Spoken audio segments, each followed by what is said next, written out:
Allez, bonjour, merci d'être là avec nous sur Boursorama. Comme chaque semaine, c'est parti pour Ça vaut le coup, donc l'émission qui donne du sens à votre épargne. Justement, on va se demander si cette épargne durable, verte, n'est pas en train de connaître une accélération absolument prodigieuse et formidable. Bonjour Guillaume Poli. Bonjour David. Directeur du développement chez Ophi Asset Management. Quand on regarde les chiffres de la collecte, ce sont des chiffres Cantalis qu'on a souvent dans l'émission ici. La collecte des fonds ISR, ESG, bas, plat de couture dépasse largement la collecte des fonds qui ne sont pas estampillés ESG ou ISR. Et on peut dire que les épargnants sont vraiment passés au vert. Oui, c'est absolument spectaculaire. Et pour reprendre les chiffres que vous dites, effectivement, que vous citez, David, c'est absolument frappant. On est passé d'une collecte sur ce type de fonds qui tournait autour, dans les bonnes années, de 20 milliards d'euros par an jusqu'en 2018. Et puis là, 2019-2020, on est sur des 180 milliards projetés, 180 milliards en 2020 et encore plus projetés en 2021. En fait, on a même l'impression que c'est ce qui porte la collecte tout court. C'est-à-dire que s'il n'y avait pas cet ISR-là, parce qu'on voit globalement que la collecte se tasse, peut-être qu'on n'aurait pas ces chiffres-là pour l'ensemble de l'épargne.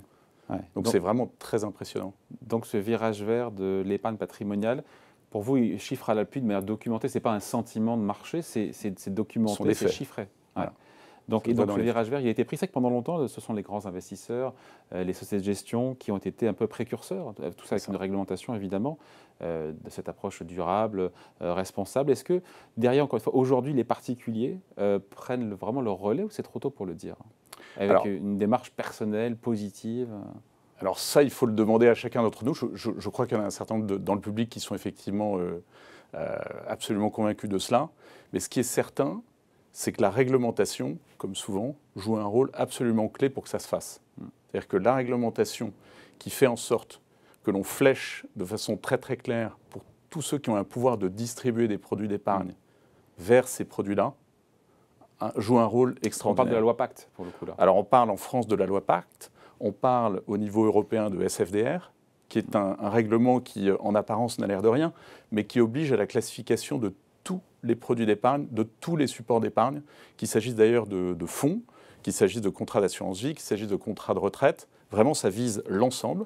Et ça demande, l'effet de cette réglementation, c'est de demander à chacun des acteurs de l'épargne, tous ces gens qui canalisent l'épargne à travers l'Europe, de dire oui, je confirme que tel et tel support s'occupe d'environnement ou se revendique comme pouvant améliorer l'environnement ou la société d'une manière ou d'une autre dans une de ces dimensions, voire carrément est complètement consacré à améliorer le climat ou l'environnement.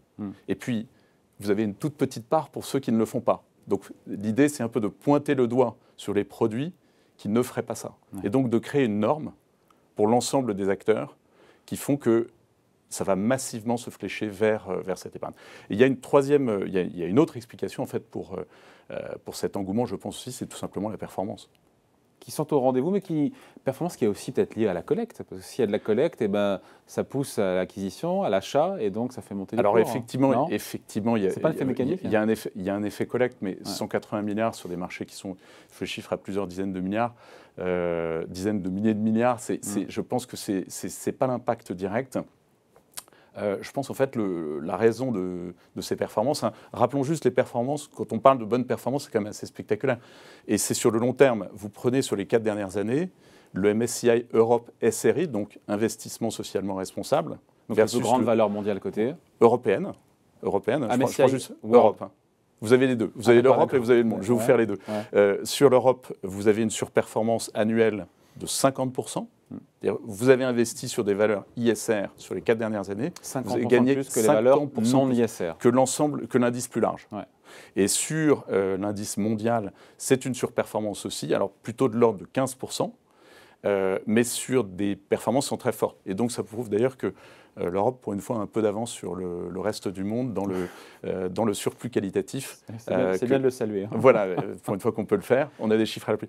Et pour moi, ce que ça traduit, c'est qu'en fait, quand vous investissez via l'ISR, donc en utilisant des critères ESG, vous améliorez 2 choses. Vous améliorez la qualité de votre portefeuille et vous améliorez, dans la plupart des cas, la caractéristique de croissance de votre portefeuille. C'est-à-dire que vous allez avoir des valeurs de meilleure qualité qui vont du coup mieux passer les crises boursières, parce qu'on va se dire, je m'accroche à ces valeurs-là, je cède les autres. Et puis, tout ce qui se passe, toutes ces transformations qu'il y a dans le monde, si en général ça conduit à l'investissement, ça conduit à avoir des valeurs qui s'orientent vers la croissance. Et donc vous achetez de la croissance de qualité. Et là, le problème, c'est le prix. Voilà. Et c'est un peu, pardon, vous avez raison, c'est le revers de la médaille, Guillaume Poli, parce que du fait de cette surperformance boursière, beaucoup d'entreprises vertueuses, en tout cas plus ESG, sont hors de prix.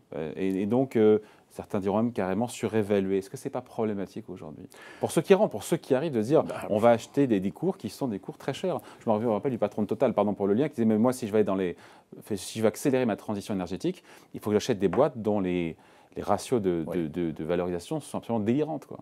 Alors c'est vrai sur quelques c'est vrai sur quelques cas particuliers. Mais ce qui est frappant, c'est quand on regarde, là je retourne sur mon analyse d'indices, donc sur des indices plus larges, donc si on regarde l'ensemble de la cote, à la fois la cote non spécifiquement ISR et la cote ISR, vous regardez combien de fois on paye les résultats, par exemple, de 2020, donc quel est le multiple de résultats qui est impliqué par le cours des actions dans leur ensemble. Combien d'années de bénéfices pour rembourser le dans les deux cas, c'est cher, hein, dans les deux cas, les actions ne sont pas spécialement données, dans les deux cas, c'est 20. Donc il n'y a pas de prime. C'est ça qui est surprenant. Au niveau quoi? Au niveau européen? Au niveau européen. J'ai pris l'exemple européen. Il y a pas de prime. Mais vous prenez l'indice mondial, il y a un petit écart de prime, mais pas d'ordre de grandeur. Ouais. C'est-à-dire que vous êtes dans les 20 dans les deux cas. Après, ça dépend des secteurs. Il faudrait peut-être affiner un petit peu, regarder sur certains secteurs. Bien entendu, certains secteurs, certaines sociétés, en général, ce sont celles qui font parler d'elles. Ouais. Mais vous avez vous ne payez pas ces résultats dans leur ensemble. Parce que si vous prenez Tesla, on sait bien qu'en termes de valorisation, Tesla, c'est... Voilà, mais Tesla pourrait faire un indice, mais Tesla ne fait pas un investissement diversifié. Avant toute chose, il faut diversifier tout ce qu'on fait. Ouais. Guillaume Poli, quand on voit cette profusion d'offres de fonds ISR, cette prolifération, l'investisseur qui a envie, peut-être se dire, voilà, j'ai envie d'avoir une épargne plus responsable, et qui se dit, je ne suis pas expert, il y a de quoi être perdu, voire méfiant d'ailleurs, méfiant peut-être. Oui. En fait, ou dubitatif. Il peut y avoir une forme d'inquiétude qui vient de la prolifération de la labellisation, de la prolifération des offres, et le fait qu'il y a de la communication sur les changements réglementaires. Bon. Quand on écoute les uns les autres, tout le monde est lave plus vert que vert, voilà. Tout le monde est propre, tout le monde est clean. Mais on est dans une phase où tout ça se met en place, et notamment la réglementation. Et de ce point de vue-là, vous allez vous dire que je suis venu ici pour faire l'apologie de la réglementation, mais pour une fois, je vais le faire. En effet, la réglementation est conçue d'une telle manière que ces risques d'exagération sur le caractère durable dans la communication sur les produits, il sera un jour... Il sera un jour complet. Pardon ? Mais quand ?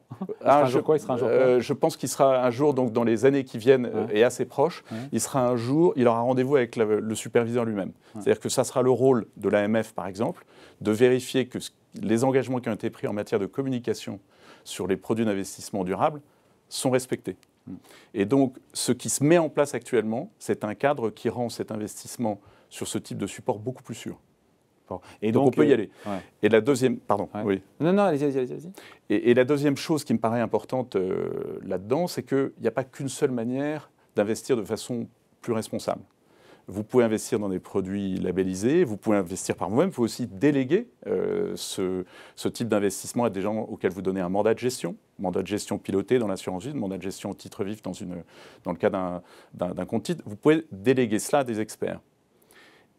Dans tous les cas, vous pouvez demander à être investi dans des produits qui sont labellisés ISR. Vous pouvez aussi considérer que le monde est en train de changer, que le monde va dans une transition énergétique, démographique, digitale, de toutes sortes, technologique, et vous avez des produits qui sont des produits thématiques qui vous orientent là-dedans. Et il se trouve que... thématique, dis-moi diversifié. Voilà.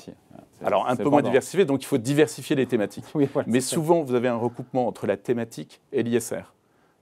Donc ce sont deux manières d'arriver à des objectifs qui sont très proches. C'est quand même pas simple quand on écoute, je me mets à la place de ceux qui nous écoutent, qui ne sont pas des professionnels, c'est quand même pas simple pour l'épargnant quand même de s'y retrouver au global entre thématiques, mandat de gestion, etc. C'est pas simple. Hein, le mieux, c'est de faire appel à des conseils. Alors, vous avez toute forme de conseils qui sont disponibles aujourd'hui, des conseils en ligne, vous avez des conseillers qui sont des conseillers en gestion de patrimoine. Il faut se faire conseiller sur le sujet. Ouais. Et là encore, le régulateur a tout prévu. Ouais. La loi Pacte va rendre obligatoire pour tous ceux qui distribuent de l'épargne le devoir de conseil sur ces sujets. Donc, à la fin de l'année 2022, avec des questionnaires, il deviendra difficile de ne pas avoir évoqué le sujet avec son client. Oui, et ça, c'est vraiment une très bonne chose.